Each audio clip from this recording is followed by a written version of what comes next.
السلام عليكم ورحمة الله وبركاته. حلقة جديدة بأمر الكرة العالمية، البطولة العالمية والمحلية. الأهلي يحطم كل الأرقام القياسية، والأهلي يحقق اللي هو عايزه. مباراة واحدة خد فيها أرقام قياسية بالجملة.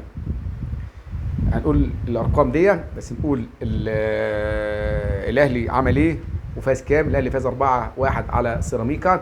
بدأ التشكيلة طبعا بتغييرة واحدة عن الماتش اللي عدى. قفشه فقد نزل مكان حسين الشحات. الشناوي، محمد عبد المنعم، المرهق اللي لابد ان محمد عبد المنعم ده يرتاح. بصراحه جميع لعيبه الاهلي كلها عايزه ترتاح.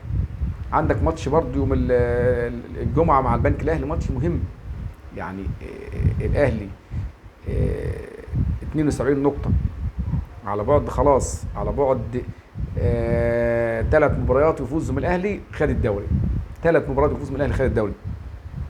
ارقام النهارده اللي عملها الاهلي، اول حاجه طبعا على قمه الجدول الدوري وقرب خطوه نحو اللقب. تاني حاجه اداء ولا اروع، مفيش اصابات، نادي الاهلي الحمد لله. تالت حاجه ان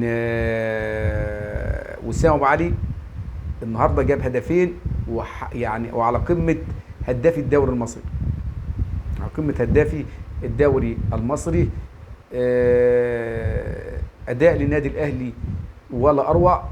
الاهلي عمل حاجه هامه جدا في عهد كولر، 17 مباراه بلا هزيمه، محدش عملها في التاريخ الدوري المصري الا جوزيه 2004 2005. فاز 17 مباراه متتالي. فكولر النهارده يعني يعادل رقم جوزيه، 17 مباراه بلا هزيمه، مش بلا هزيمه، 17 مباراه فوز. 17 مباراه فوز زي ما عمل جوزيه، 17 مباراه فوز. لو فاز المباراه اللي جايه على البنك الاهلي هيبقى 18 مباراه فوز، يبقى عدى رقم جوزيه. وقادر ان كولر يعملها ويعملها. الهدف الاول لوسام ابو علي، شوطه من امام عاشور. وسام ابو علي طبعا الرائع. وسام ابو علي ثالث مباراه على التوالي مان اوف ذا ماتش، احسن لاعب في المباراه ويستاهل. الهدف الثاني ضربه جزاء لامام عاشور. الكل قال لك وسام يشوطها، لكن اكيد في حاجه، اكيد ان وسام طبعا مش عايزين نحط وسام تحت ضغط، وعارفين ان وسام هيجيب الهدف الثاني. فامام عاشور جاب الهدف الثاني ضربه جزاء اللي الكل قال لك عليها لغط كبير، لكن هي ضربه جزاء واضحه. طارق مجدي عمل مشكله لمحمد معروف. انت عملت مشكله لمحمد معروف. انت المفروض طارق مجدي يعني انا لما اشك في حاجه او اشك في ان دي ضربه جزاء او مش ضربه جزاء، محمد معروف حسبها. معنى انك انت تستدعيه يبقى انت في شك فيها.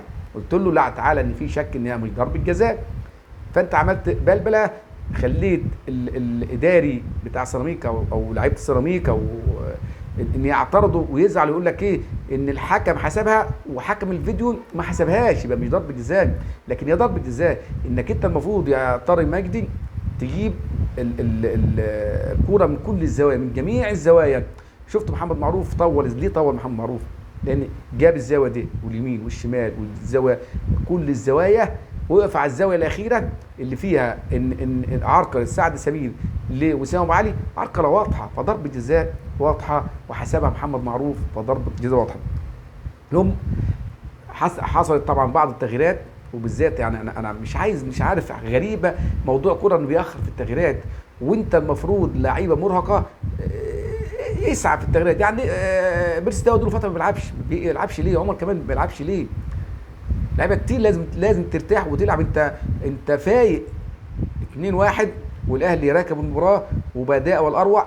ابدل لعيبه الاهلي لبره زي لعيبه الاهلي جوه، كله بيلعب. طبعا نزل عمر كمال اللي احرز الهدف رائع. قبليها كان الهدف بتاع وسام ابو علي من فاول. فوسام ابو علي نجم المباراه النهارده، هدفين وضرب جزاء بسببها. والكوره اللي اعطاها لعمر كمال عبد الواحد، الباص اللي اعطاه سابه وسام ابو علي. الاهلي 72 نقطه، بيراميدز 69 نقطه، هيلعب بكره بيراميدز ان شاء الله غدا. فالاهلي خلاص على بعد خطوات ويحقق الدوري المصري. على الناحيه الثانيه مقاولين عماد النحاس يفوز على الزمالك 2-1.